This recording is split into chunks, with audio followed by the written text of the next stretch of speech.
আজকে আমরা পাটিগণিতে যে বিষয়টা আলোচনা করব সেটা হচ্ছে বর্গ ও বর্গমূল বিষয়। আজকে আমরা বর্গ ও বর্গমূল বিষয়কে প্রাথমিক ধারণাগুলো নিব, আর এরপরে পর্যায়ক্রমিকভাবে আমরা বর্গমূল নির্ণয়ের যে পদ্ধতি, মৌলিক গুণনীয়ক পদ্ধতি এবং ভাগ প্রক্রিয়া সে বিষয়টা নিয়ে আলোচনা করব।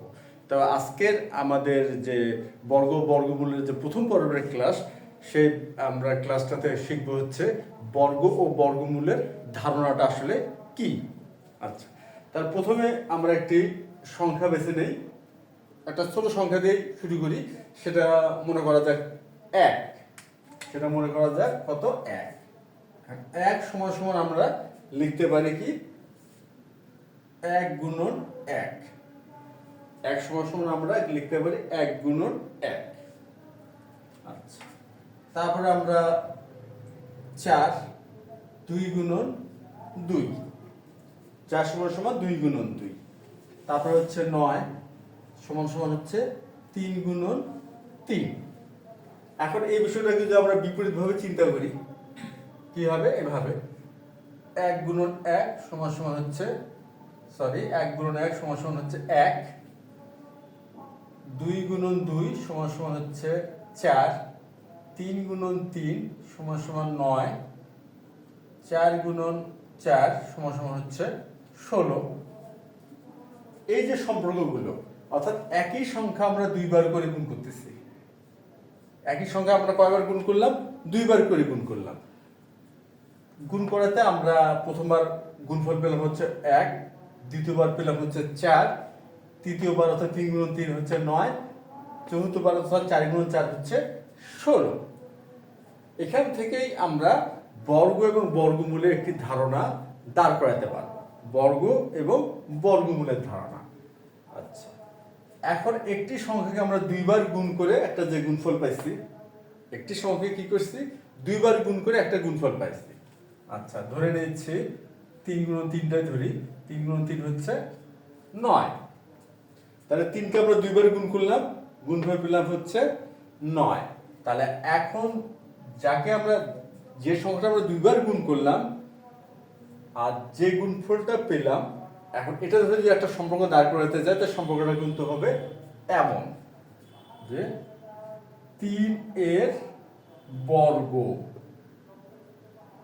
3 এর বর্গ হচ্ছে 9।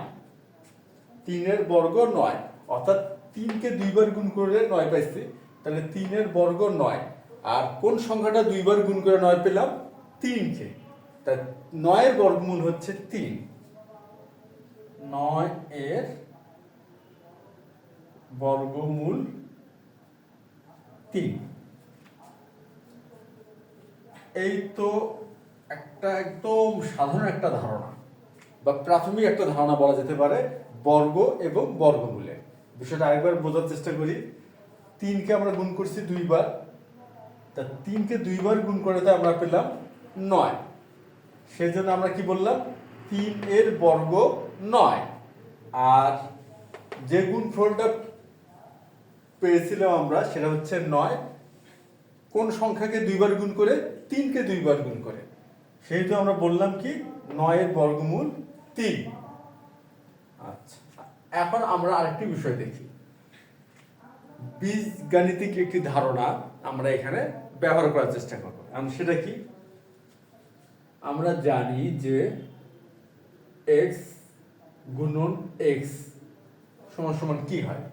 এখন বীজগণিতে যে বিষয়টা আমরা ব্যবহার করে থাকি সেটা হচ্ছে ভিত্তি। ভিত্তি একই হলে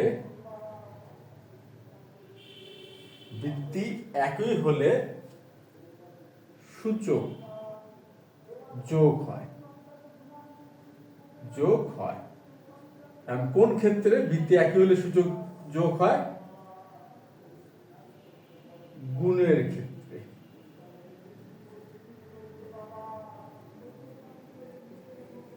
ভিত্তি একই হলে সূচক যোগ হয়, এটা হচ্ছে গুণের ক্ষেত্রে। এখন ভিত্তি কোনটা? সাপোজ এটা x, এটা হচ্ছে a। তাহলে এই যে x, এটাকে আমরা বলি ভিত্তি, আর এই যে a, এটা হচ্ছে সূচক। তাহলে ভিত্তি একই হলে সূচক যোগ হয়, এটা হচ্ছে গুণের ক্ষেত্রে। তাহলে বিষয়টা কি দাঁড়ালো, এক্স টু দি পাওয়ার এ গুণন এক্স টু দি পাওয়ার এ সমান সমান হবে x to the power a plus a সমান সমান x to the power 2a। এই হচ্ছে আমাদের বীজগণিতের যে ভিত্তি একই হলে যে সূচক যোগ হয় বা গুণের ধারণা।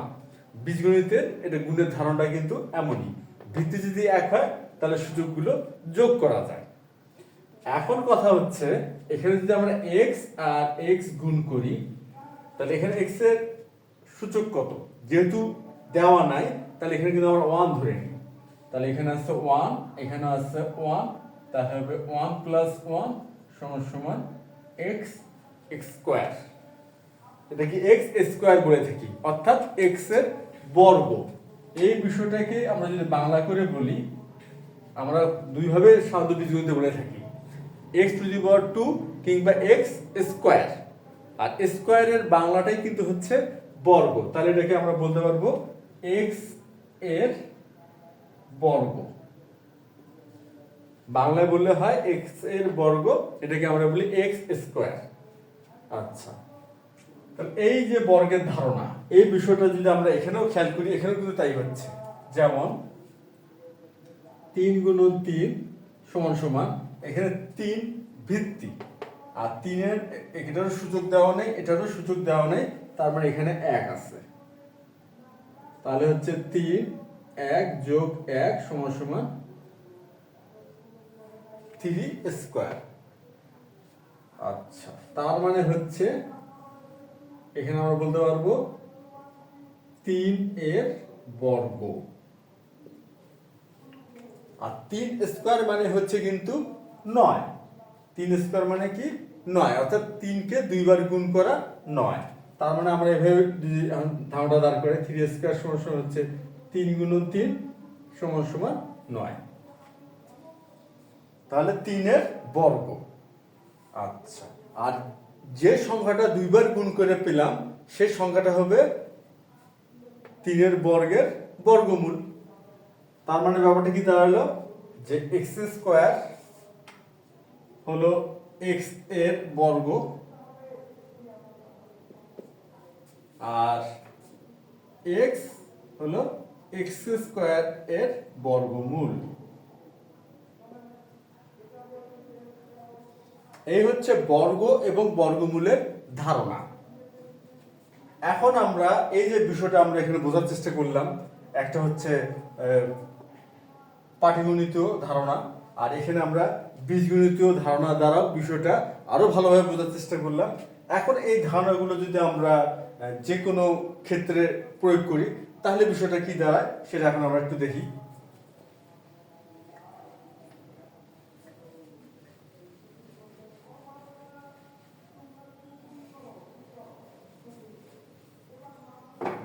কি দাঁড়ায় এখন দেখি, হচ্ছে যেমন 25।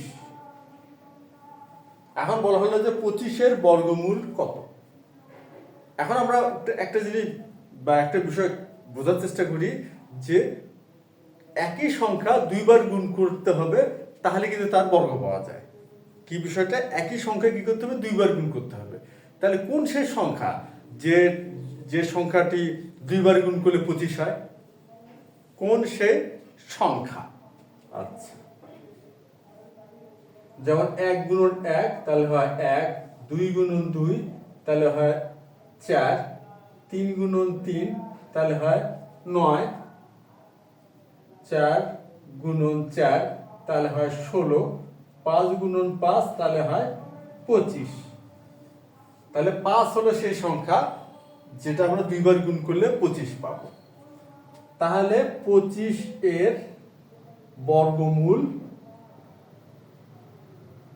কি হবে, 5। কেন 25 এর বর্গমূল 5? কেননা 5 কে 2 বার গুণ করলে 25 পাওয়া যায়। এটা হলো 25 এর বর্গমূল। এখন যদি আমাদের কেউ জিজ্ঞেস করে যে 7 এর বর্গ কত, 7 এর বর্গ কত, তাহলে আমরা কিভাবে মানে ধারণাটা দাঁড় করাবো বা হিসাবটা করব। ধারণা মানে এখানে বুঝাচ্ছি যে হিসাবটা করব, যে 7-এর বর্গমূল আর সরি 7-এর বর্গমূল না, বর্গমূল তো আমরা এখনই আলোচনা করলাম। এখন যদি আমাদের বলা হয় যে 7-এর বর্গ কত, তাহলে আমরা বর্গ এবং বর্গমূলের যে সম্পর্কটি বা ধারণাটি কিছুক্ষণ আগে আমরা পেলাম, সেই হিসেবে যদি আমরা চিন্তা করি, তাহলে বর্গ যেহেতু বলা হয়েছে, তাহলে 7কে 2 বার গুণ করতে হবে। তাহলে কি করতে হবে? 7কে 2 বার গুণ করতে হবে। আচ্ছা, তাহলে 7কে আমরা 2 বার গুণ করি। 7 গুণন 7, তাহলে হচ্ছে 49। তাহলে 7-এর বর্গ হচ্ছে 49। 7-এর বর্গ 49। তার মানে এখান থেকে কি সিদ্ধান্ত নেওয়া যাচ্ছে? এখান থেকে এই সিদ্ধান্ত নেওয়া যাচ্ছে, যখন আমরা কোনো সংখ্যার বর্গ নির্ণয় করব, তখন ওই সংখ্যাটিকে 2 বার গুণ করব। হ্যাঁ, সেটা যেমনই সংখ্যাটি হোক না কেন, ছোট বা বড় যাই হোক না কেন, 1 অঙ্ক, 2 অঙ্ক, 3 অঙ্ক বা অজস্র অঙ্ক বিশিষ্ট যাই হোক না কেন, আমরা ওই সংখ্যাটিকে করব কি 2 বার গুণ করব। তা 2 বার গুণ করলেই তার বর্গটা পেয়ে যাব। এখন আমাদের কেউ জিজ্ঞেস করলো বা আমাদের গাণিতিক সমস্যা সমাধানের জন্য দরকার পড়লো যে 9-এর বর্গ কত? 9-এর বর্গ। তাহলে বিষয়টা কি দাঁড়ালো? 9কে আমরা 2 বার গুণ করব। তাহলে কি দাঁড়ায়? 9 গুণন 9, তাহলে হচ্ছে 81। তাহলে 9-এর বর্গ হচ্ছে 81। 9-এর বর্গ 81। কেন 9-এর বর্গ 81? কেননা 9কে 2 বার গুণ করলে 81 পাওয়া যায়। আচ্ছা, এখন যদি আমাদের বিপরীতভাবে ধারণাটা দাঁড় করাতে হয়, বিপরীতভাবে মানে হচ্ছে 81-র বর্গমূল। 81-র বর্গমূল, তাহলে 81 আমরা কিভাবে পেলাম? 9কে 2 বার গুণ করে। কোন সংখ্যাকে 2 বার গুণ করলাম? 9কে। তাহলে 81-র বর্গমূল কি হবে? 9 হবে। তাহলে 81-এর বর্গমূল হবে 9। তাহলে 81-র বর্গমূল হবে 9। তাহলে এতক্ষণে নিশ্চয়ই এই বিষয়টা বোঝা গেছে যে বর্গ এবং বর্গমূলের ধারণাটা আসলে কি। আর আমাদের যদি বর্গ নির্ণয় করতে বলে তাহলে আমরা কি করব, আর যদি বর্গমূল নির্ণয় করতে বলে তাহলে বা আমরা কি করব বা কিভাবে ধারণাটা দাঁড় করাবো, এই বিষয়টা নিশ্চয়ই আমরা এতক্ষণে বুঝতে পারছি। এখন কথা হচ্ছে যে এই যে সংখ্যাগুলো আমরা এতক্ষণ ধরে আলোচনা করছি, সেটা কি কি? 1, 4, 9, 16, 25, তারপর হচ্ছে 36, তারপর হচ্ছে 49, তারপরে আমরা এখানে শেষে আমরা আলোচনা করলাম 81 নিয়ে। এই যে সংখ্যাগুলো, এই সংখ্যাগুলোর আলাদা একটা নাম আছে, এদেরকে বলা হয় পূর্ণবর্গ সংখ্যা। এতক্ষণ আমরা আলোচনা করলাম পূর্ণবর্গ সংখ্যা নিয়ে, মানে যতগুলো আমরা সংখ্যা নিয়ে আলোচনা করছি সেগুলো সবগুলো ছিল পূর্ণবর্গ সংখ্যা। আর পূর্ণবর্গ সংখ্যার বর্গমূল নির্ণয় করা খুবই সহজ। কারণটা কি?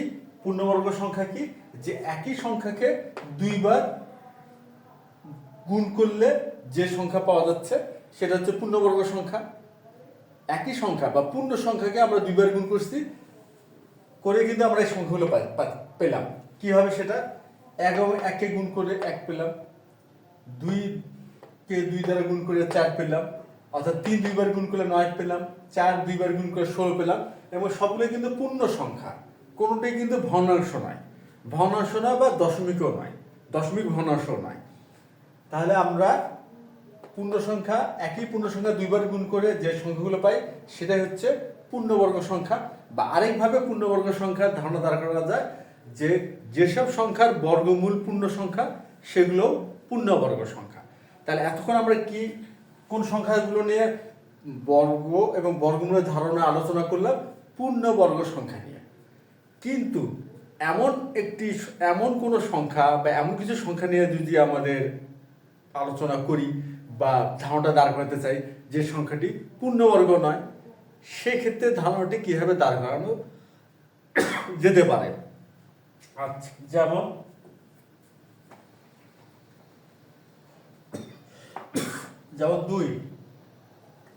দুই সংখ্যাটি কিন্তু পূর্ণবর্গ নয়। একই পূর্ণ সংখ্যা দুইবার গুণ করে কিন্তু 2 পাওয়া যায় না। তাহলে এই ক্ষেত্রে এটার বর্গ এবং বর্গমূলের ধারণা আমরা কিভাবে দাঁড় করাতে পারবো। আচ্ছা, তার আগে আমরা দেখে নিচ্ছি যে বর্গমূলের প্রতীকটা কি। বর্গমূলের প্রতীক হচ্ছে দেখতে এমন হবে, বর্গমূলের প্রতীক হচ্ছে এমন, আর এটার মান হচ্ছে 1/2 বা 1/2। এই হচ্ছে বর্গমূলের প্রতীক এবং প্রতীকের মান। বর্গমূলের প্রতীকটা দেখতে এমন হবে, মান ইংলিশে আমরা বলতেছি 1/2, আর এটা যদি পাটিগণিতে তাহলে আমরা এই 1/2 এর স্থলে বুঝবো হচ্ছে 1/2, 1/2। এই হচ্ছে বর্গমূল। এখন আমরা এই যে 2 দেখলাম, এখন 2 এর বর্গমূল নির্ণয় করতে বলা হলো, বা তাহলে আমরা ব্যাপারটা কিভাবে দাঁড় করাতে পারি। আচ্ছা, এখন একটা বিষয় খেয়াল করি,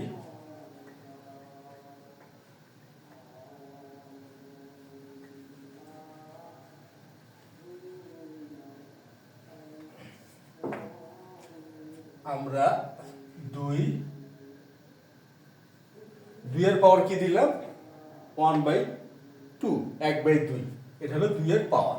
আচ্ছা, এটাকে আমরা 2 বার গুণ করি, তাহলে যদি দেখি কি আসে। আমরা এটাকে কি করব, 2 বার গুণ করব।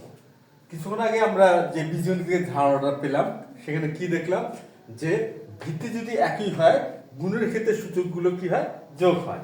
তাহলে এখানে ভিত্তি কিন্তু একই, ভিত্তি হলো 2, তাহলে এখন কি হবে, সূচক দুটো যোগ করতে পারবো। তাহলে 2, আচ্ছা যোগ করলাম, ভিত্তি একই, তাহলে সূচক দুটি যোগ করলাম। এখন যোগের যে নিয়ম, এই যে ভগ্নাংশের যোগ, তাহলে আমরা ভগ্নাংশের যোগ কিভাবে করতে হয়, আগে অবশ্যই হরের লসাগু করতে হয়, এখানে আমরা তাই করব। 2, তাহলে এখানে হচ্ছে 1 যোগ 1 সমান সমান 2, 2 এর তাহলে 1 সমান সমান 2। তার মানে হচ্ছে এই যে 2 বার গুণ করলাম, আমরা কি পেলাম, 2 পেলাম। আচ্ছা, এখানে দেখি, এটা গুণন সমান সমান 2। আচ্ছা, একই সংখ্যা 2 বার গুণ করে 2 পাইছি, তাহলে 2 এর বর্গমূল কি হচ্ছে 2 এর পাওয়ার 1/2, তাহলে এটাই হচ্ছে 2 এর বর্গমূল। তাহলে পূর্ণ বর্গ নয় এমন সংখ্যার বর্গমূলের ধারণা আমরা এইভাবে দাঁড় করাতে পারি। এখন কেউ যদি বলে যে 3 এর বর্গমূল, আচ্ছা 2 এর বর্গমূল যদি এমন হয়, তার 3 এর বর্গমূল তো বোঝা যাচ্ছে। আমরা খেয়াল করে দেখি 3, আচ্ছা আমরা যদি 2 বার গুণ করি, 3 এর পাওয়ার কি আছে, এখানে হাফ আছে, 3 এর পাওয়ার হাফ, এখানেও 3 এর পাওয়ার হাফ। এটাকে আমরা এখন যদি গুণ করি তাহলে কি হবে। আচ্ছা, এবার গুণটা আমরা একটু অন্যভাবে করব।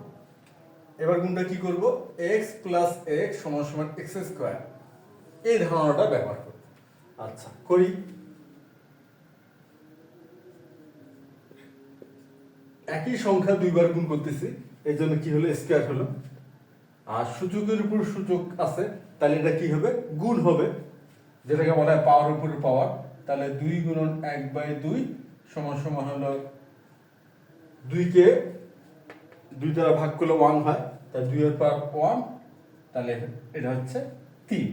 তাহলে 3 এর বর্গমূল, 3 এর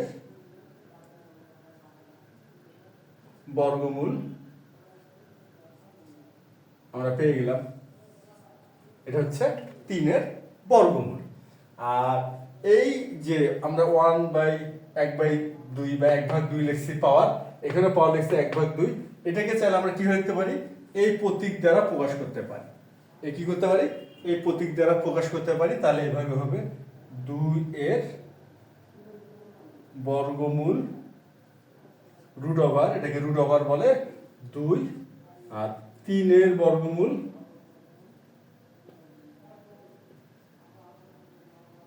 √3। তাহলে আমরা প্রতীক দ্বারা এইভাবে প্রকাশ করতে পারি। তাহলে পূর্ণবর্গ নয় এমন সংখ্যার বর্গমূলের ধারণা আমরা এইভাবে দাঁড় করাতে পারি। তাহলে আজকে আমাদের যে আলোচ্য বিষয় ছিল বর্গ এবং বর্গমূলের ধারণা, সেটা আমরা পূর্ণবর্গ সংখ্যা এটা দিয়েও দাঁড় করানোর চেষ্টা করলাম বা ধারণাটা পরিষ্কার বা স্পষ্ট করার চেষ্টা করলাম। আর পূর্ণবর্গ নয় এমন সংখ্যার ক্ষেত্রেও বর্গ এবং বর্গমূলের ধারণাটা আমরা দাঁড় করানোর চেষ্টা করলাম। আশা করি এটা তোমরা সবাই বুঝতে পারছো। তাহলে আজকে এই পর্যন্তই। ধন্যবাদ তোমাদের সবাইকে।